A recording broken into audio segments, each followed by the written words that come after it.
So, hey everybody, it's been a while because life happened recently, and so we couldn't really record because I got busy and I'm the editor. So, but we're back and we're gonna make up for it because it's August, and that means it's RPG a day, and now there's gonna be a video up every day for the month of August, and I'm gonna be really, really sick of editing at the end of it. Uh, As usual. so as a quick primer, RPG a day is just a daily thing of multiple different prompts that we talk about tabletop RPGs in general. And yeah, we're just gonna talk about it for the first few. It's just gonna be Ted and I, but we're gonna be joined by Jonathan eventually, who's going to continue along with us, and the three of us are gonna do them together. So today's topic is, or prompt, because it's single words again, is scenario, and we decided to have that be our favorite published campaign or our favorite published one shot. And to continue with tradition, because I introduced the topic, Ted, you can answer the question first. Hi everyone, I'm Theo. And I'm going to favorite published campaign because I've been running this one a lot. I've been having way too much fun with it. That's Curse of Strahd. That's primarily like it took a massive reputation resurgence because of Veteran's Guide to Ravenloft, and it's been just kind of fun rewriting parts of it to add in some of the new key things. I just really enjoy that, like the gothic horror vibe it gives, but also allows your players to still be like, D&D heroes in a very entertaining type of a scenario. So Curse of Strahd definitely up there with one of my favorites. I think Icewind Dale is second right now, just for sheer entertainment value of all the weirdness that thing possesses. I'll agree. I'm having fun in your Icewind Dale game. It's interesting, but I think it's because I'm also playing a character class I've never played before, and I'm having a lot of fun playing a warlock. Um, I think a lot of people's favorite is Curse of Strahd. I constantly see stuff about videos of them all talking about Strahd and how much they like Strahd. And I mean, they reprinted the adventure, and then they did Van Richten's Guide to Ravenloft. So it's gotten a whole bunch of attention. Yeah, I think Feywild when it comes out is going to be like probably the next big hot item because that's excited about that. But yeah, as soon as they reprinted Strahd and went, hey, we understand we have some problematic things in it, we fixed it, here you go, and we made it prettier. It was pretty cool. Like, hey, good job on you guys for at least, putting some action to your words you talked about at some point now. So, Now, I've never actually played Curse of Strahd other than one session with you, and then the game fell apart because we all got busy and stuff. And then I started running a 5th edition game instead. So, but maybe when that comes to an end. So mine, I'm gonna go completely different. I'm gonna go back in time to the year 2008. My favorite published campaign is from Warhammer Fantasy Second Edition, and it's Terrors in Taladpine. And I knew that would make Ted laugh. So Terrors in Taladpine have my favorite race and army from Warhammer Fantasy, and it's Skaven. I play Skaven on the tabletop version, but it was one of my first introductions into something that was not Dungeons and Dragons back when Theo and I ran a gaming club at our college, and we played at our local game store, and it was just ridiculous because the whole thing is you just happen to come to Talabheim when there just happens to be this massive Skaven invasion that you're just trying to like survive more or less until and then create a resistance to fight against the Skaven yeah, and until the everything like Empire is that. able to show up and basically blow it all away. It was the most interesting game because I had never played anything that was like it, so it might be a lot of rose-colored nostalgia glasses for me that'll always hold a special spot in my heart because it was the first RPG I played that was not D&D, and the character creation was so different. You could die so easily, but it was very simple to make your character. It took no time. It I hasn't had changed. I had the most fun. I'd love to pick up Cubicle Seven's version of Warhammer Fantasy, their new one. Ooh, I'd love to get that ooh, just for that. Because I think it would be fun because they're up to 4th edition now.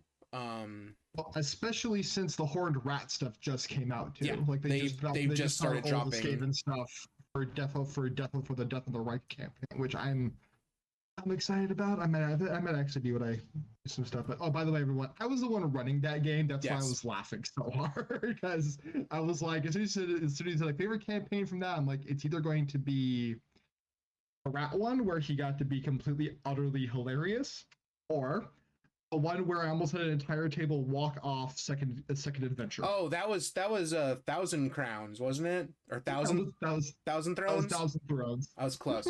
That was also Warhammer Fantasy Second Edition. Yeah, that was explain. That was, we never finished that campaign, so I wasn't counting it. So we never finished it, but that adventure. Best thing was I let to tell everybody, trust me on this. There was like, wow, just trust me. Like, and everyone gets arrested because there's wanted posters that look like them, and they get offered a simple thing by this town. There's been a murder, and we have to solve the murder. It's either stay in jail or solve this murder. And the group's like, okay, we'll solve the murder. And he's like, are you sure? Yes. Okay. They're like, okay, so what's the victim? You have to investigate the murder of a chicken. The entire table stood up, and I was like, trust me. I almost left. I was so annoyed. Almost left. That was the other thing. One person did. That was one person was like, I'm done. I can't do this. This is the stupidest thing ever. They leave. 3 hours later, when the group's fighting 2 different types of vampires and dealing with the actual culprits, someone messaged the person and went, so you just missed us fighting a very tired blood dragon and a bunch of Strigoi vampires. The guy's like, seriously? I was like, I told you. Yeah, there's trust me. The other thing too was the guys, the people who wrote those campaigns for second edition. I know they were having just like buckets of fun writing the campaigns, because there were parts when you would because sometimes Theo and I like to go like, oh, by the way, this is what they wanted us to do. Like, here's a peek behind the curtain of what the actual campaign said. And it would just say bonkers crap. Like, we were trying to like get in somewhere in Tears of Talabheim, and literally we're being stopped by some bureaucrat. And in the book, it like straight up says, just screw with your players until they get frustrated and either leave or commit violence. Like, it's the stupidest crap. Like, they just say, just screw with them. Do not let them in by these means. Just keep telling them no, make up dumb crap until they get mad and leave, or they strike someone and go to jail. Like, it was the stupidest crap. The 1,000 Thrones, the very last part is, it gives you options of what you can do to your players for the big final fight. And the first one was Nagash is reborn. A massive Chaos Lord is created. And the players are right there for all of this. Nothing happens. The kid just dies. Oh yeah, there's some kid in that, but that's basically like the rebirth of the god Sigmar. And at the very beginning, I'm all like, no, he's not. This is not true. I don't trust this 8-year-old kid. Is the rebirth of Sigmar. Or the players get possessed by things. It's like, it was really great. I chose Nagash, and it actually says, if you choose Nagash, you're going to kill your players. There is no ifs, ands, or buts. Give them a good fight, but kill them. Like, we're not gonna, like, there's nothing after this. Just murder them. Give them the fight of their lives, and then the understanding that they have failed to stop the Grand Necromancer from coming back to life. Yeah, because like, it's after the game collapsed, and he was like, it's a grim dark fantasy, and sometimes that's what it ends. When most of the time it's like, in the D&D or Pathfinder ones, it's like, no, usually it's a good ending. Like, you're trying to succeed, but it's like, no, losing the final fight is completely viable. But yeah, those are our favorite ones of things, because I thought I'd go in a different direction of not just talking about D&D, because that's what we mostly play. I think my non-favorite D&D published campaign is Horror at the Orient Express by Chaosium. I just ordered it. I'm excited for it because I was like reading through and like, this is kind of great. I have friends who have played it. But one of the things that Chaosium did is they came out with other scenario books that tie into the campaign as one-shots you run to let your players learn more about the major villains. Oh, so you have this book that literally sends you from London to Turkey and back. You're on the Orient Express, the train. And one of the side adventures is Reign of Terror, where you get to go play in in Paris during the French Revolution, dealing with the big bad and learning about how he became the big bad. I was like, that's actually kind of cool that they just give you here's a French Revolution adventure you guys could take a break from the train adventure. So Oh, I'm excited to look at that. but for now, that'll be a start of this RPG a day for 2021. Remember to like, comment, subscribe, ring the bell, make your own videos, hashtag them RPG a day 2021, and we will see you very, very soon. Tomorrow, in fact.